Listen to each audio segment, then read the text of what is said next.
Le soir n'est pas la fin du jour, mais le début du moment où l'on prend enfin le temps de comprendre le monde. Bonsoir à tous et bienvenue dans votre émission l'Afterwork, votre rendez-vous d'actualité et de détente. Au menu ce soir, la revue des titres, le sport, la culture et bien sûr le fait de société. Et tout au long de cette émission, je serai accompagné de nos chroniqueurs Hospice et Damien. Hospice, bonsoir. Bonsoir Samuel, amis fidèles téléspectateurs de Canal de Star, bonsoir. J'espère que vous avez passé une agréable journée. Oui, je rends grâce, la journée a été belle. Et à quoi est dû le grand sourire qu'on lit sur votre visage? Est-ce que c'est le repas que vous avez pris cet après-midi? Pas nécessairement, mais quand on passe une excellente journée, on ne peut que sourire et rendre grâce à Dieu. Sourire et rendre grâce à Dieu. Damien, bonsoir. Bonsoir Samuel, bonsoir à tous nos téléspectateurs de Canal 2 Star. Une très belle journée de votre côté aussi. Super bien, oui. Et quel repas en est la cause ou en est la substance? Toujours la pâte et la sauce aux légumes. Pâte plus sauce aux légumes. Oui. Vous allez nous donner le coin où on peut s'en approvisionner parce qu'on a besoin de se sourire sur ce plateau. Justement. Alors nous allons tout de suite démarrer avec l'essentiel de l'actualité et c'est avec la revue des titres.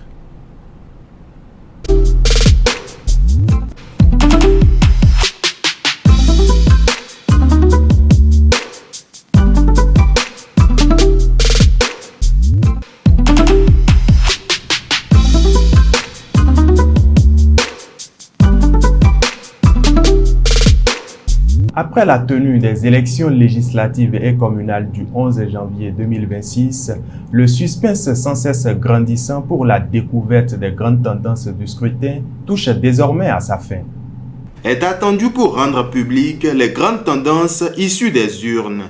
Résultat des élections couplées de 2026, le Bénin suspendu aux annonces de la Sénat écrit en manchette la boussole. Dans les états-majors des partis politiques, au sein des candidats comme dans l'opinion publique, l'attente se fait longue. Le Bénin retient son souffle en attendant les résultats, fait savoir l'événement du jour.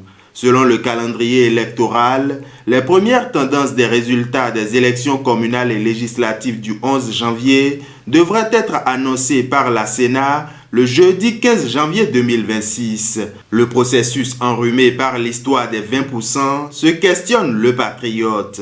Le parti Les Démocrates dénonce des irrégularités et fait une demande à la Sénat, nous révèle le Télégramme. Le journal, visiblement mieux informé, nous dévoile que la Cour promet les résultats soit 12 heures après les chiffres certifiés de la Sénat. C'est à travers le communiqué 001-CC-DC-SG que la Cour constitutionnelle a rappelé les dispositions mises en œuvre pour la proclamation des résultats définitifs. Toutefois, l'institution rassure toutes les parties prenantes qu'elle proclamera ces résultats dans les délais légaux. La Cour constitutionnelle rassure, nous précise Libération. Par ailleurs, dans la commune d'Agbanizon, le journal La Boussole nous apprend qu'est désormais disponible de l'eau potable pour 5 villages de quota. Et après 27 ans d'attente, le Bénin fait à nouveau le pari de l'or noir, nous annonce Matin Libre. Enfin, dans le cadre des éliminatoires de la CAN Maroc 2025, grâce à Mané, le Sénégal élimine l'Égypte et se qualifie en finale, nous révèle le leader du jour. Finale CAN 2025, Sénégal contre Maroc, la grande affiche nous dévoile Libération. Chers téléspectateurs de Canal 2 Star, voilà donc l'essentiel à retenir pour la revue du jour. Aujourd'hui marque une date mémorable pour les citoyens béninois, 16 janvier 2026. 16 janvier 1977, cela fait exactement 49 ans que des mercenaires débarquèrent sur Cotonou pour un coup d'État contre le régime révolutionnaire en poste à l'époque. Hospice, quand on parle du 16 janvier 1977, quelles sont les images qui vous viennent tout de suite en tête? Vous avez su bien commencer par le dire, quand on parle bien entendu du 16 janvier 1977, c'est bien sûr l'attaque du groupe armé béninois par les mercenaires déjà. Un groupe conduit par le général Bob Denard. Et puis, bon, voilà, ils sont venus à bord d'un avion DC-7. Et puis, ils ont attaqué d'abord le camp Guézo également et l'espace aéroportuaire de Cotonou. Quand même, c'est un événement qui a plongé le Dahomey alors dans, je vais dire, pas dans le deuil, mais quand même dans la tristesse, parce qu'après tout, le bilan a quand même fait état de plusieurs dégâts, également plusieurs morts, ou bien sûr également des dégâts du côté des Béninois. Mais quand même, l'essentiel, c'était que ce coup d'État n'a pas quand même pu aboutir. Donc, la résistance des Béninois a quand même poussé le colonel Bob Denard et sa troupe, bien entendu, à se replier. Donc, et il faut simplement dire que ce coup d'État également n'a pas su aboutir. Ce fut un coup d'État manqué. Un coup d'État manqué. On parle de l'opération Crevette. Et vous, Damien, qu'est-ce que cela vous rappelle? L'opération Crevette me rappelle le temps où le président Mathieu Kérékou était en train de diriger le pays, mais selon les anciens, il dirigeait mal le pays parce que c'était sur une période révolutionnaire.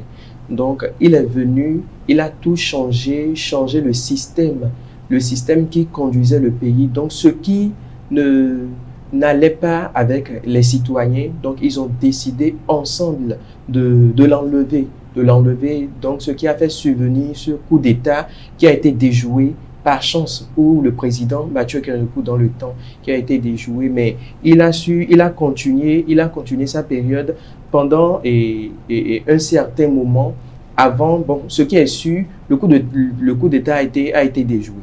Le coup d'État a été déjoué et cela a été une sueur de moins pour le peuple béninois. Et il faut dire que les agresseurs ont été confrontés à une résistance inattendue des soldats béninois, ce qui les a mis en déroute et ils sont très vite repartis à bord de leur avion. Il faut noter que les soldats béninois ont fait montre d'une efficacité redoutable et cela se remarque jusqu'à présent. Justement, une efficacité redoutable parce que, je vais dire, ce combat quand même a duré plus de 2 heures, sinon 3 heures environ de coups de feu entre les deux parties. N'eût été la résistance, cette résistance farouche, bien entendu, de l'armée béninoise, sinon on ne serait pas peut-être ici aujourd'hui en train de parler de cet événement-là. Mais quand même, cette résistance, comme vous l'avez su bien dire, continue de se prouver jusqu'à présent. On a vu après l'événement de 1977, on a encore eu d'autres événements, bien sûr, et le tout récent date bien entendu du mois de décembre passé, où on a encore une fois quand même assisté à l'efficacité de l'armée béninoise. Donc simplement pour dire quand même que bon, en matière je vais dire de sécurité, même si le Bénin n'est pas le pays à prendre en exemple, mais quand même c'est un pays de référence en Afrique, surtout parce que bon, quand on analyse un peu les événements à partir de 77 jusqu'à présent, quand même on note, je vais dire, d'une manière ou d'une autre, une riposte de l'armée, je vais dire, qui quand même oblige les assaillants à je vais dire se retirer, même si bon voilà, on assiste à des pertes, sinon des dégâts d'une manière ou d'une autre, mais quand même qu'on le veuille ou non, l'armée béninoise demeure telle qu'elle est en matière de résistance, bien sûr, parce que en matière de développement, on peut dire que ça a quand même connu, je vais dire, de changements depuis 1977 jusqu'à aujourd'hui. Il y a eu des mutations également, de nouvelles technologies développées au sein de l'armée aujourd'hui. Mais quand même, qu'on le veuille ou non, son côté résistant demeure toujours. Son côté résistant demeure toujours. Et aujourd'hui, quand on parle du 16 janvier, c'est resté dans la mémoire collective une date mémorable. On en a même fait une place qui est appelée dans un premier temps la place du souvenir et aujourd'hui la place des martyrs. Aujourd'hui, quand on parle du 16 janvier, c'est un devoir de mémoire pour nous. Est-ce que autour de vous, vous sentez la jeunesse, les plus jeunes, je vais dire, parce que nous-mêmes, nous sommes jeunes, on n'a pas vécu les événements parce que cela s'est produit il y a de cela 49 ans. On n'était pas encore nés, je vais dire. Et est-ce que vous sentez ces jeunes-là aujourd'hui qui se remémorent ces faits-là, qui se rappellent de tous ces événements? Je dirais dommage parce qu'aujourd'hui, bon, on a l'impression que la jeunesse ne s'intéresse pas sinon au parcours politique du pays, parce que je parie qu'aujourd'hui, si on fait un tour en ville et qu'on prend peut-être 10 jeunes, à peine 2 ou bien 3 arriveront quand même à vous dire exactement que bon voilà, la date du 16 janvier 77 me rappelle telle chose. Bon, je ne les accuse pas forcément, puisque vous venez de le dire, beaucoup n'étaient pas encore nés dans le temps, mais quand même l'essentiel c'était quand même de mener des recherches, sinon de s'outiller, voilà, et de comprendre véritablement l'histoire politique du pays, parce que qu'on le veuille ou non, ce n'est pas seulement ça, cet événement-là seul qui constitue aujourd'hui l'histoire politique du pays. On en a encore plein d'autres, hein, notamment la conférence des forces vives de la nation et bien d'autres. Donc aujourd'hui, c'est quand même dommage de voir une jeunesse, je dirais, un peu désintéressée du parcours politique du pays. Peut-être que bon voilà, je ne sais pas s'il faut réinsérer ça d'une manière ou d'une autre dans le système éducatif, dans les programmes, mais quand même, même s'il y a certains déjà qui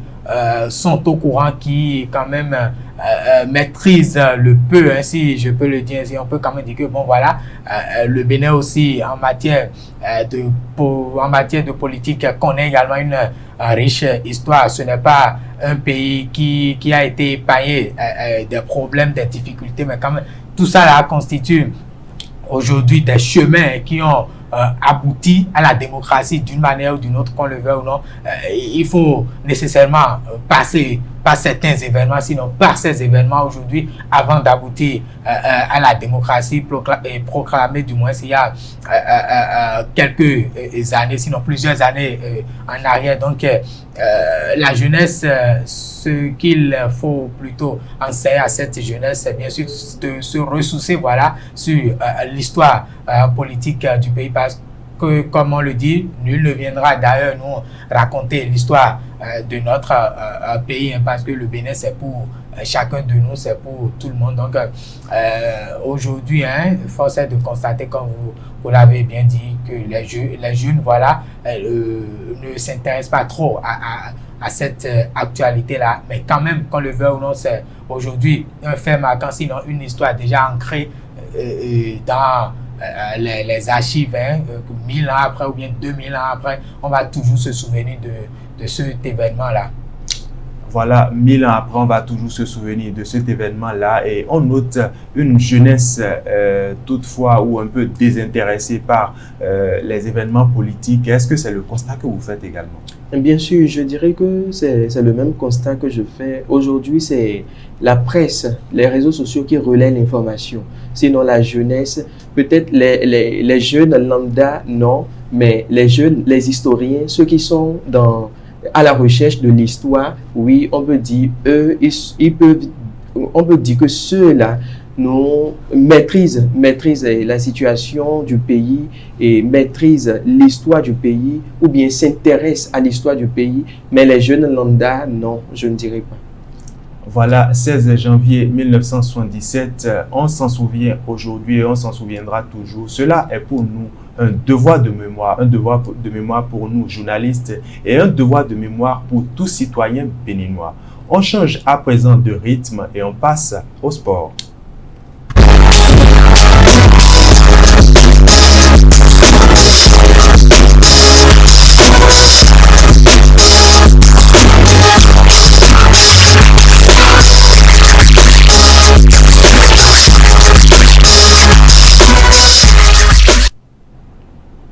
Et Hospice, c'est avec vous qu'on parle sport aujourd'hui et que nous révèle l'actualité sportive.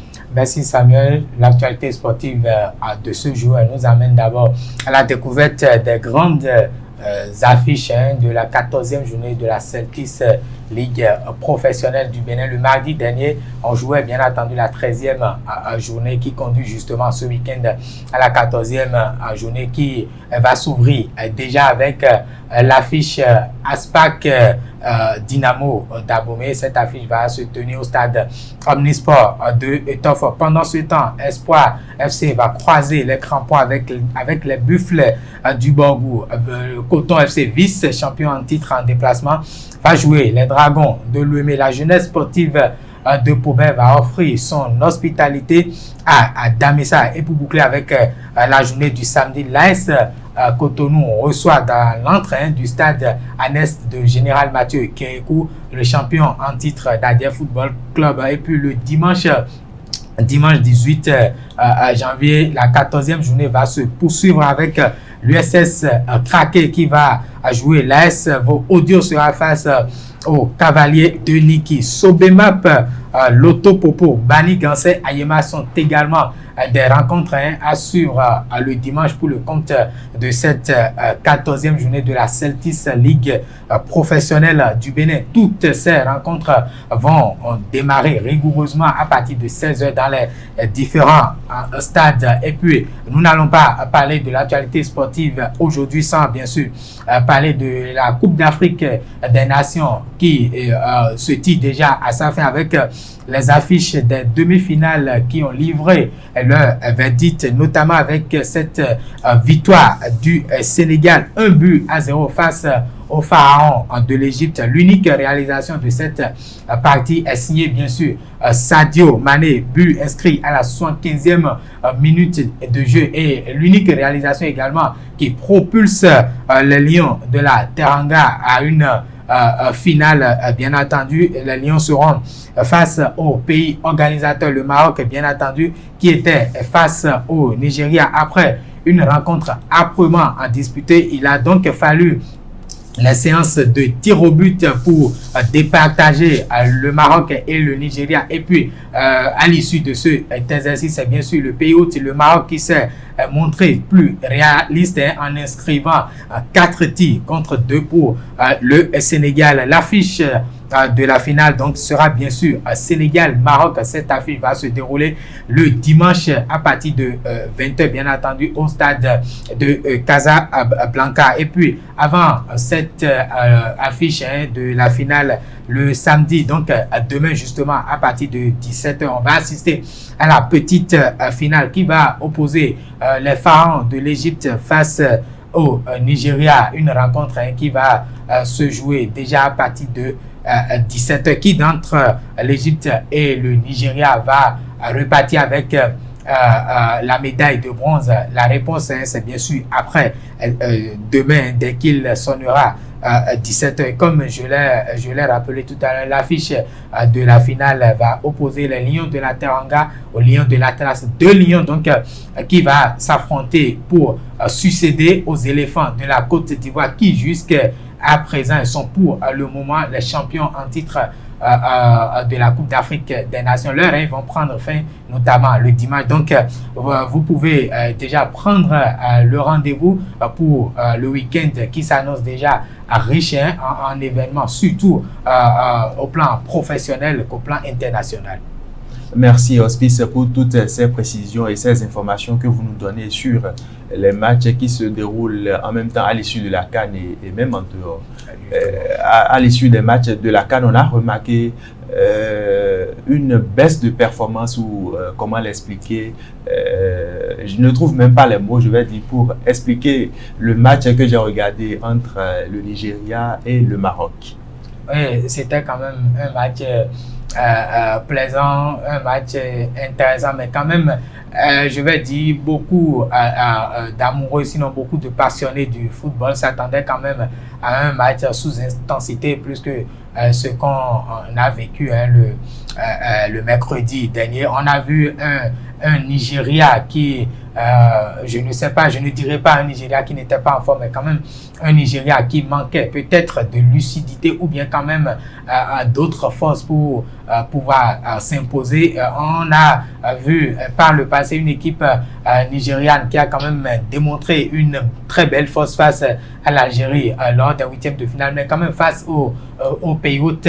Les stratégies n'ont pas abouti. On a assisté à un match très équilibré de part et d'autre. Le Nigeria a d'ailleurs été dominé de bout en bout par cette formation marocaine. On ne saurait dire que il s'agit peut-être d'une baisse de performance ou peut-être les stratégies n'ont pas abouti, puisqu'en conférence de presse d'avant-match, le sélectionneur du Nigeria même disait qu'ils vont essayer de garer le bus derrière pendant les 45 premières parties et attaquer le Maroc en seconde partie.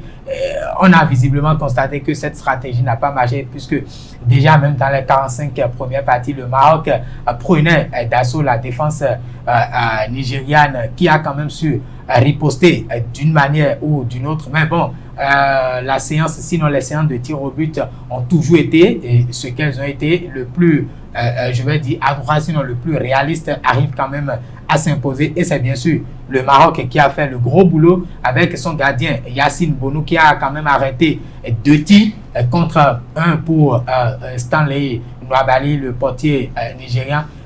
Voilà le Maroc qui se qualifie pour sa CAN. Peut-être que ce pays va quand même remporter ce trophée qu'il désire depuis 50 ans. On ne sait jamais. On ne sait jamais. Et vous, Damien, vous êtes spécialiste des questions de culture, mais vous avez également suivi le match de la CAN, notamment le match entre le Nigeria et le Maroc. Quelle en est votre appréciation? Je dirais que le Nigeria n'a pas joué comme il avait l'habitude de jouer. Effectivement, on dirait qu'il est venu aux demi-finales, mais bon, c'est tout comme s'il n'a pas l'objectif de prendre le coupe. Est-ce que c'est qu'il n'a pas l'objectif? Parce qu'on sait que quand on est dans une compétition comme la CAN, on est là pour le trophée, pour la victoire. Est-ce que c'est une baisse de performance ou ils sont éprouvés par les nombreux matchs qu'ils ont déjà eu à jouer? Mais s'ils sont éprouvés par des nombreux matchs qu'ils ont eu à jouer, cela ne prouve pas qu'ils allaient travailler, qu'ils allaient jouer jusqu'à venir à ce niveau. Mais ils sont venus à ce niveau. Normalement, ils devraient maintenir la performance et obtenir la coupe à la fin. Mais ce qui n'a pas été observé à leur niveau. Donc, je pense qu'ils ont eu, je ne sais pas si c'est le désintéressement ou bien c'est la fatigue, je ne sais pas. Certainement, ils auront les réponses pour se justifier. Et pour le match, pour la 3e place à l'issue de la CAN, quelles sont vos prévisions pour l'issue du match entre l'Égypte et le Nigeria? Bon, à défaut peut-être de finir deuxième, je pense que chaque équipe, que ce soit l'Égypte ou bien le Nigeria, va quand même essayer de terminer sur le podium, sinon au pied du podium. Donc, j'estime qu'on aura droit également à un match plaisant. Pourquoi pas? Parce que on connaît bien les pharaons de l'Égypte et également le Nigeria.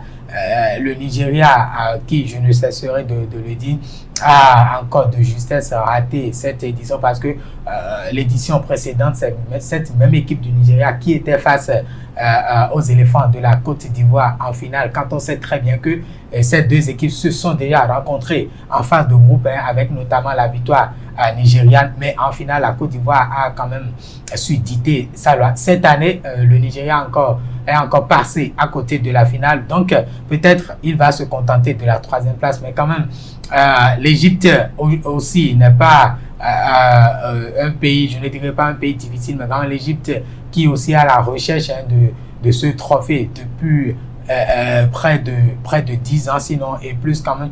Donc encore avec Mohamed Salah, qui n'a jamais remporté la CAN avec l'Égyptien depuis sa participation. Donc je pense que à défaut quand même de s'adjuger le Graal, il faut finir et 3e, et peut-être que c'est encore la dernière CAN de Mohamed Salah, on ne saurait le dire, mais Sadio Mané, lui, il a été clair, il a estimé que c'est ça toute dernière CAN. Donc entre l'Égypte et le Nigeria, on aura droit à un match vraiment intéressant entre Mohamed Salah et Victor Osimhen, le taulier même de cette formation nigériane. Donc moi, je vois déjà un match qui également ira jusqu'à je vais dire aux prolongations, sinon aboutit encore à des séances de tir au but, parce que ça sera un match vraiment, vraiment intéressant. Nul ne va laisser sa place, hein, puisque il faut tout au moins finir au pied du podium pour quand même espérer voilà, à revenir fort l'année prochaine. Nous espérons avoir un match intéressant, un match à la hauteur de nos attentes pour la 3e place entre l'Égypte et le Nigeria, en attendant la grande finale pour le dimanche. Ainsi se referme la rubrique sportive et nous revenons pour démarrer avec la rubrique culture, mais c'est tout de suite après la pub. Star. Canal de Star. Star. Canal de Star.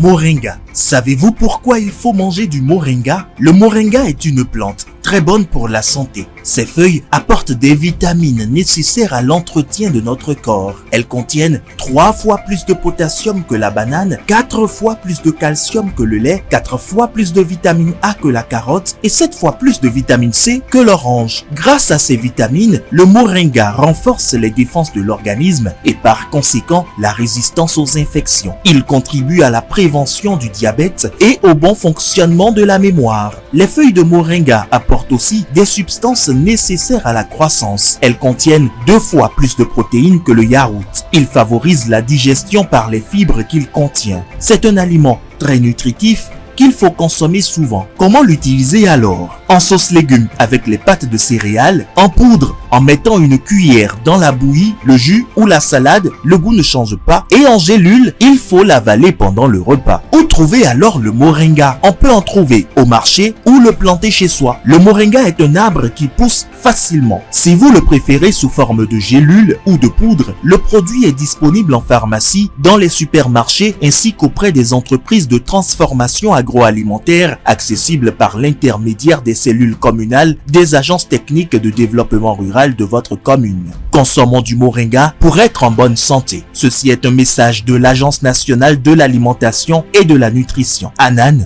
comprendre pour agir en faveur de la nutrition. De retour sur le plateau de l'Afterwork, on laisse maintenant parler la créativité et place à la culture.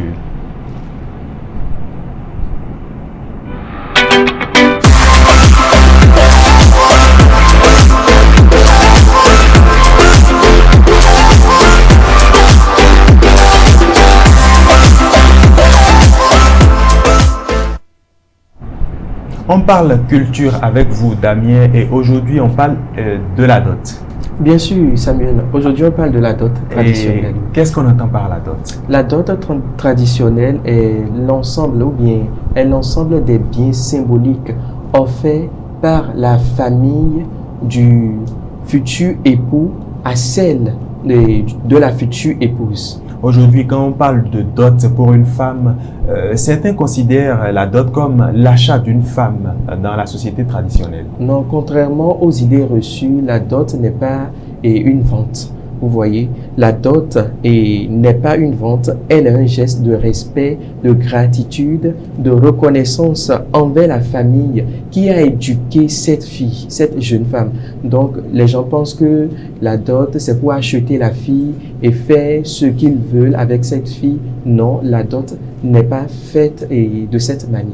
Et quel sens revêt tous ces éléments qui composent ce qu'on donne pour la dot? Bon, chaque élément a une signification précise. Disons, les boissons symbolisent la parole donnée et la communion. Ensuite, les tissus représentent la dignité de la femme, tandis que les noix de cola et le sel représentent la paix, la fidélité et la longévité du couple.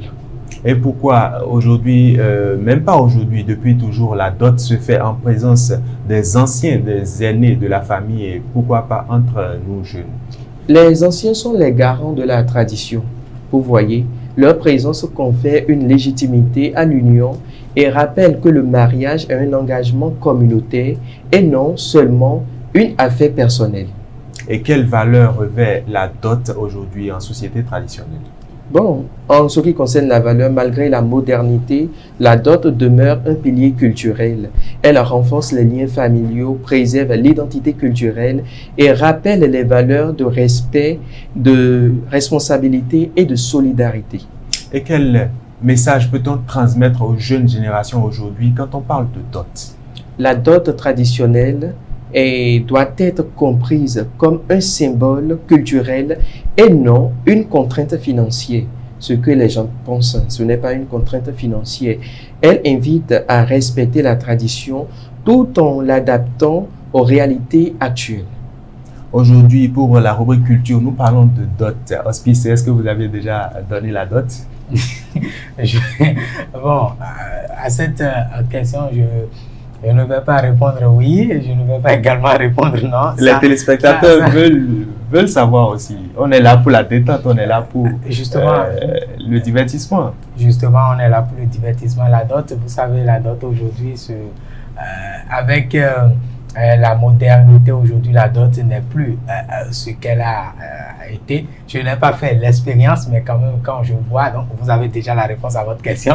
Donc, quand je vais dire, j'assiste quand même à certaines cérémonies de dot, on a tendance aujourd'hui à croire que bon, certaines familles ont pris la dot pour, je ne sais pas, quelque chose pour s'enrichir en fait, parce que je vais dire, ou bien au temps de nos aïeux, la dot, c'est quand même quelque chose de symbolique. Vous n'êtes pas obligé d'acheter des tonnes de sacs de riz, de maïs, ou bien vous n'êtes pas obligé d'offrir assez de présents avant de doter une femme, parce que après tout, en dehors d'être quelque chose de symbolique, il y a également l'intention qui compte beaucoup pour la dot. Mais aujourd'hui, avec ce qu'on constate, quand vous prenez une liste de dot, aujourd'hui, vous aussi, vous allez vous poser 1001 questions. Et il faut quand même le préciser, ce n'est pas dans toutes les familles, il y a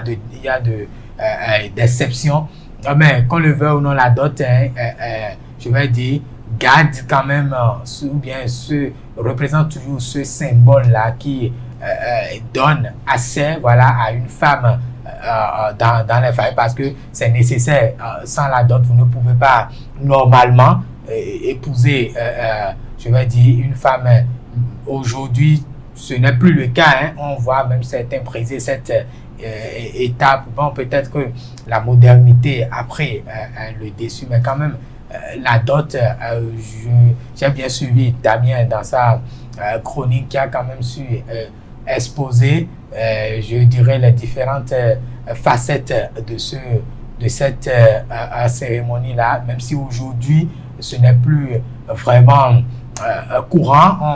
On n'assiste plus à des cérémonies de dot comme ça, même si ça continue dans certaines régions ou bien dans certaines familles. Mais bon, voilà, c'est, je vais dire, la modernité, c'est la jeunesse d'aujourd'hui, c'est le monde d'aujourd'hui. On n'y peut rien, mais quand même, qu'on le veuille ou non, la dot garde toujours quand même ce côté symbolique, ou bien quelque chose de, je vais dire, d'intéressant. Et en elle-même, la dot en elle-même est d'ailleurs une valeur, sinon une cérémonie qui valorise encore la culture béninoise. Une cérémonie qui valorise encore la culture béninoise, ce sont vos mots. Aujourd'hui, est-ce que on ne constate pas tout de même certaines familles qui exigent des sommes, des montants exagérés pour recevoir la dot de leur fille? Est-ce qu'on ne constate pas cela aujourd'hui? Est-ce que c'est le sens même de la dot en temps normal? Plein dans nos sociétés, il y a certaines familles qui exigent des sommes, même des présents, des trucs qui empêchent le jeune garçon qui veut se marier ou bien qui veut prendre une femme de prendre la femme comme cela se doit. Et puis ça lui donne du dégoût en même temps. Et puis des fois, quand tu rencontres des jeunes, ils disent que la dot, c'est cher, et tu vas payer telle chose, tu vas payer telle chose. Il y en a d'autres qui désistent même de prendre femme. On serait même tenté de dire que c'est devenu un moyen de se faire des ressources. Bien sûr, c'est ça.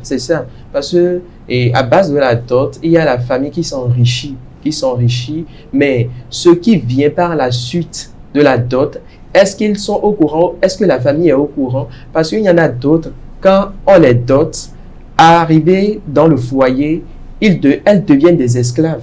Elles deviennent des esclaves parce que l'homme a dépensé toute sa fortune pour pouvoir la prendre.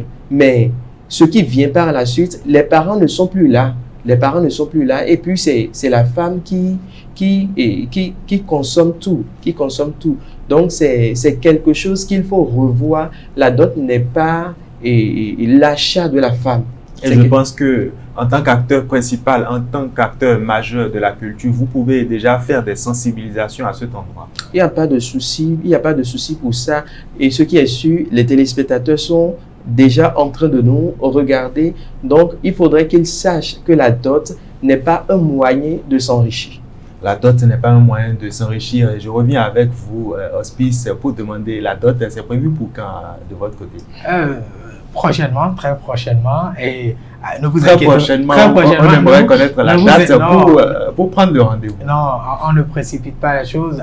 Ce qui est sûr, vous serez informés au moment opportun. Vous ne resterez pas, je vais dire, en dehors de cet événement. Donc, Samuel, ne vous inquiétez pas. Et j'espère également que je serai invité pour vous aussi. Pas de souci.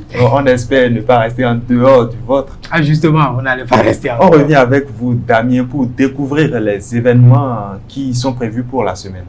Bien sûr, dans le cadre du projet Tous au théâtre, une rencontre littéraire en Fongbe est organisée ce samedi 17 janvier 2026 à partir de 14h au lieu unique d'Abomey. L'écrivaine et dramaturge Mireille Gandé-Bagny échangera avec les populations rurales de Goro autour de son univers d'auteur et de sa pièce La Traversée, une initiative culturelle qui vise à démystifier le théâtre et rapprocher l'art dramatique des communautés rurales. L'entrée est libre et gratuite.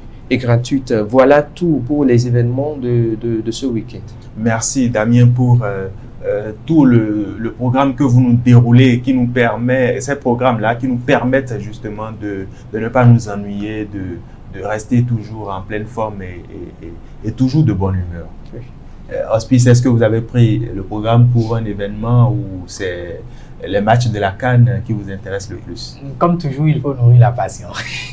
Comme toujours, il faut nourrir la passion. Nous allons revenir pour aborder la dernière rubrique de notre émission L'Afterwork, et c'est tout de suite après la pub. Star. Canal de Star.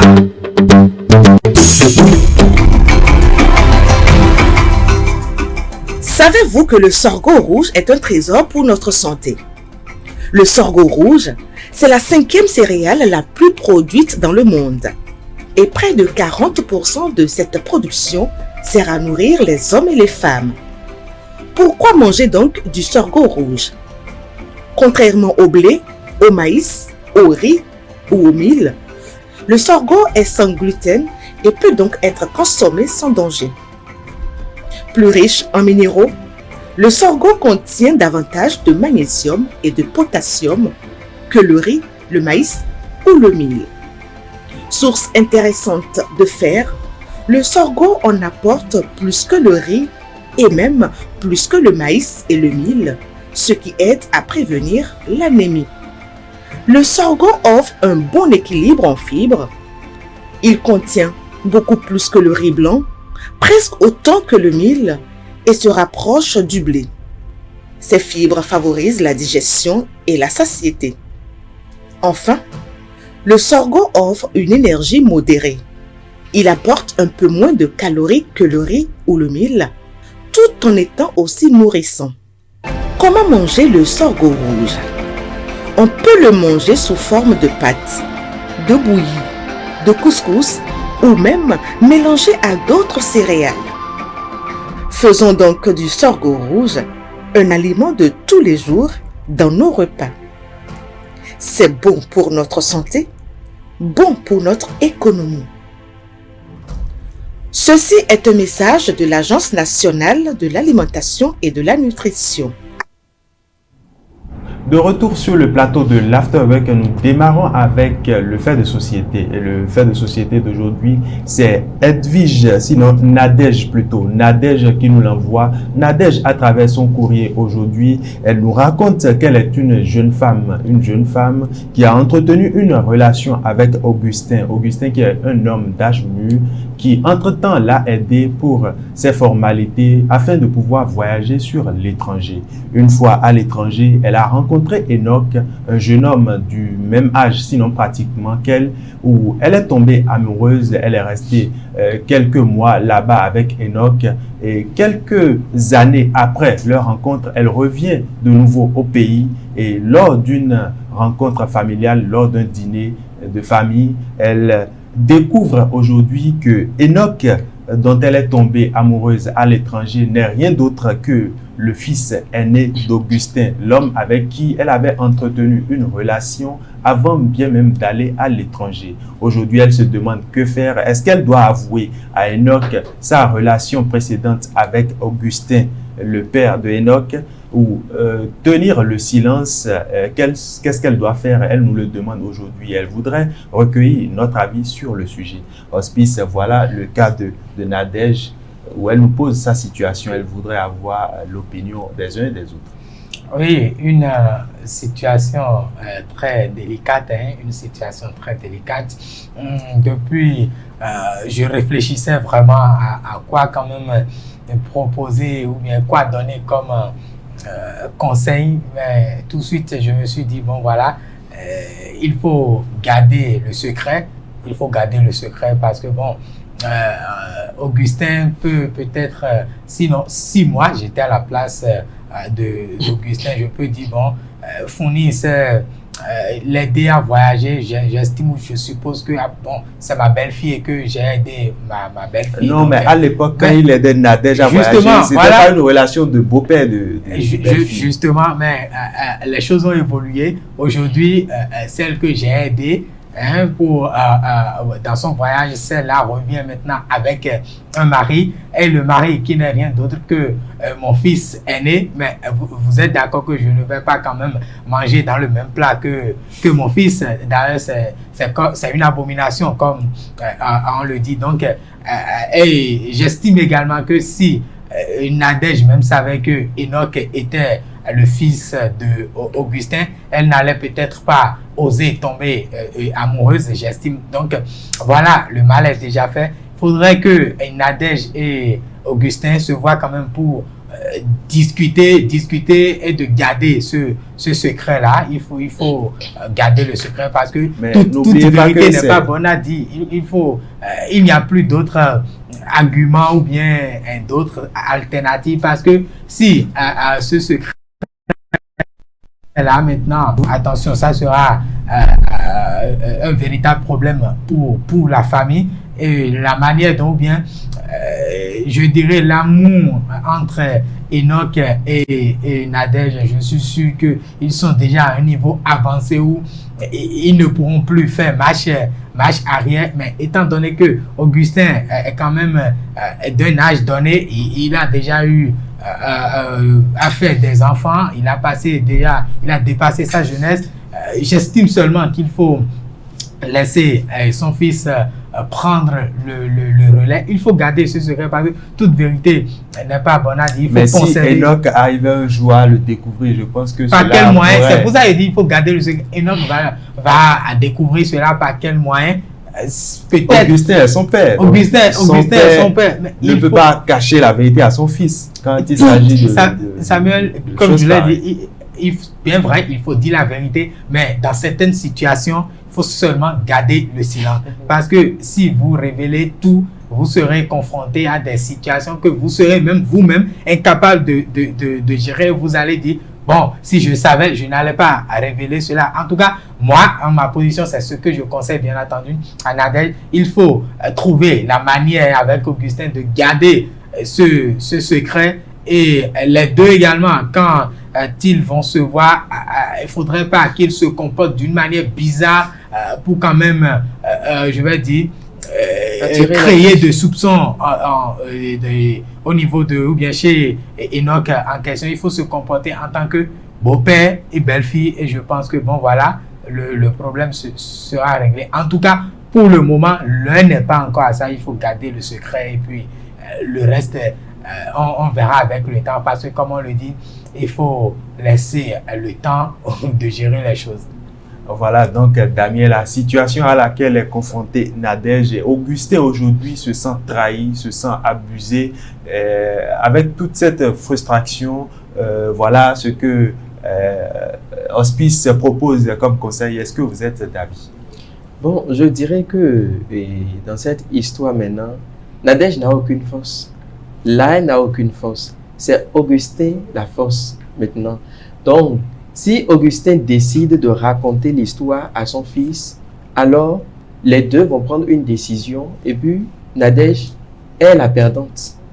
Et si Augustin a un bon cœur, là, il dira que, et comment elle appelle, Nadège a bouffé mon argent, mais finalement, elle est tombée sur mon fils. Elle est tombée sur mon fils, alors donc, ça revient au même.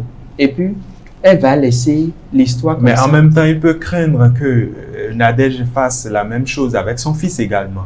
Donc, avec cette crainte-là, est-ce qu'il va rester tranquille, garder le silence et dire que toute vérité n'est pas bonne à dire, comme l'a évoqué Hospice, ou tout simplement avouer toute la vérité? Bon, je pense que Augustin doit l'appeler et lui demander quelle a Appeler été... qui? Appeler Nadège ou Enoch? Appeler Nadège et lui demander quelle a été sa raison de la quitter. Parce que vous voyez, les jeunes filles d'aujourd'hui n'aiment plus sortir avec des hommes en âge avancé. Peut-être que tel a été le cas de Nadège, vous voyez.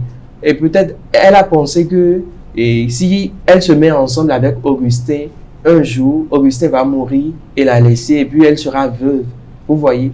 Et tout cela, peut-être que c'est à cause de ça, bon, qu'elle a décidé de chercher un jeune, Donc, je demanderai à Augustin de se rapprocher de Nadège et de lui demander quelle a été ou bien quelles sont les raisons pour lesquelles, bon, il ou bien elle a quitté. Aujourd'hui, même si elle doit évoquer les raisons qui l'ont motivée à délaisser Augustin une fois à l'étranger, est-ce qu'elle ne va pas trouver des alibis, même si ce sont des mensonges, pour quand même arranger son jeu?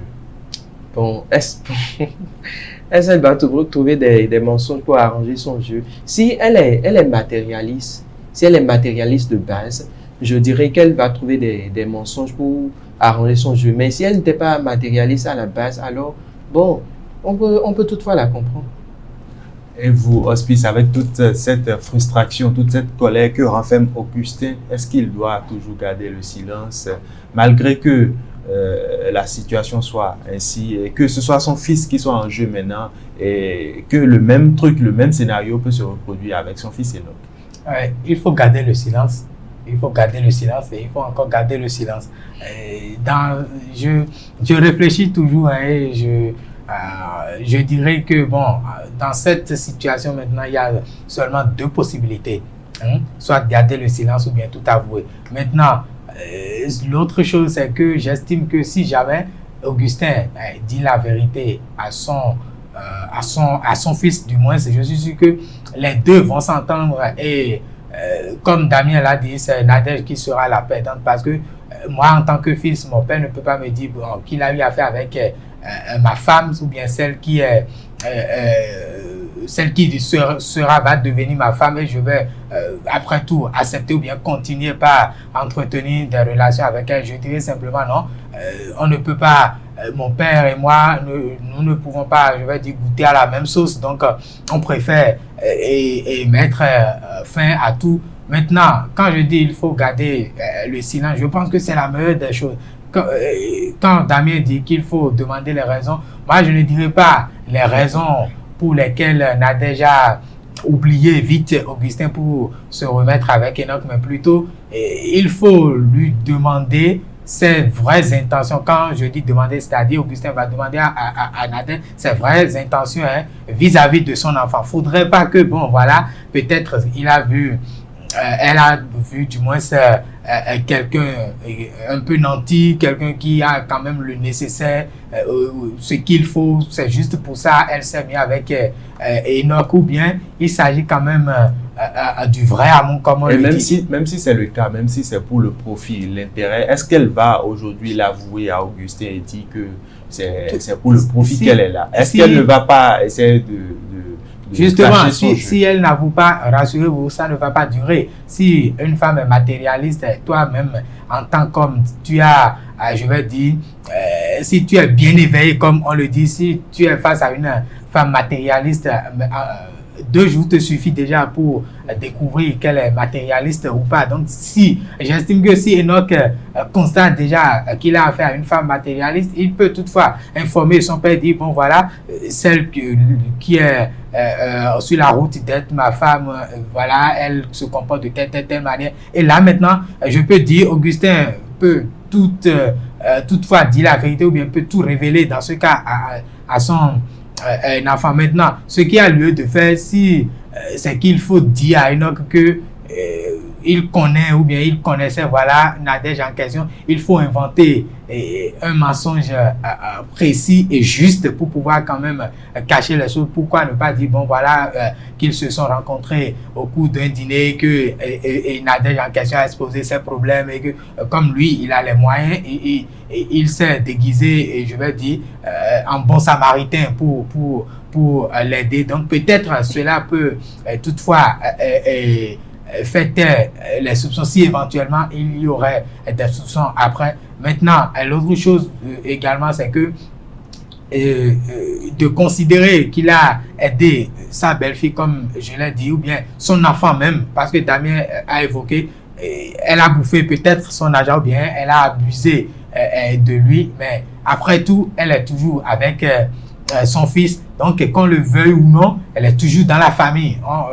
Il peut se dire, bon voilà, c'est quand même la famille après tout, et elle est ma belle-fille, donc il n'y a pas de souci à ce niveau-là. Donc, je maintiens toujours ma position. Il faut garder ce secret-là. Il faut tellement le garder comme de l'or, donc que ça ne fuite même pas, parce que si ça fuite, je suppose que les dégâts seront assez colossaux. Donc il faut... on dit souvent que la vérité ne reste pas très longtemps cachée. La vérité ne reste pas très longtemps cachée. De la même manière, toute vérité n'est pas bonne à dire.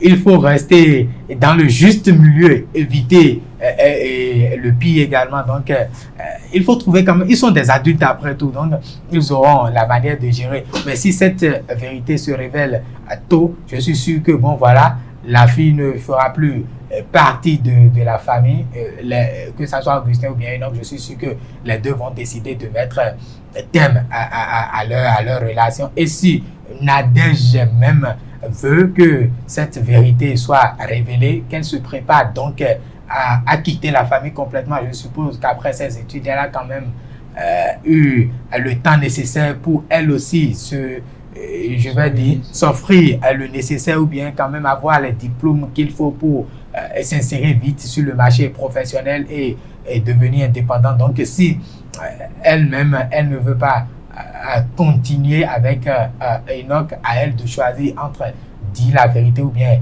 garder cette vérité comme un secret. Et vous, Damien, est-ce que vous êtes toujours figé sur votre position à l'endroit de Nadège? Bien sûr, je suis toujours figé sur ma position à l'endroit de Nadège.